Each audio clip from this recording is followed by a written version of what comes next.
When I sat down to write my memoirs, I decided to take an untraditional approach. Rather than provide an exhaustive chronological account of my life and years in office, I wanted to give readers a glimpse of the presidency from my perspective. That meant focusing on the most demanding and important part of the job, making decisions. The book opens with a personal decision, quitting drinking at age 40, a decision I could not have made without faith. I write a little bit about the experiences that forged my character, growing up in West Texas, being the son of a president, meeting my wife Laura, and raising our twin daughters. I describe the path that led me into politics and ultimately to make one of the toughest decisions of my life, running for President of the United States.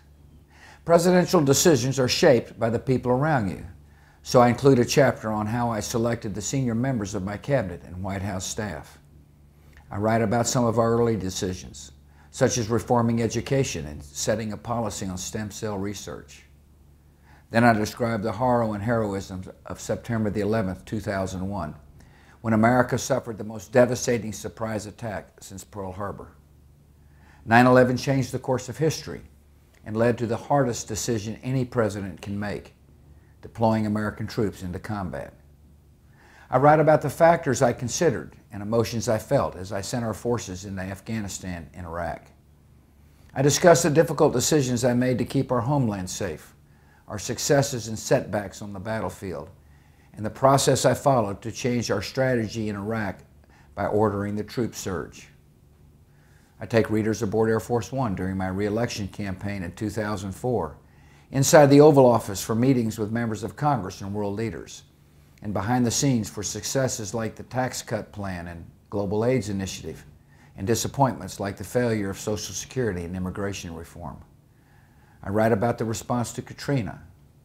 The book ends with an account of the financial crisis of 2008 and my decision to set ideology aside to prevent an economic collapse. Along the way, I write about the options I considered, the advice I received, and the principles that guided my actions. I reflect on what I got right and what I got wrong, and what I'd do differently if I had the chance.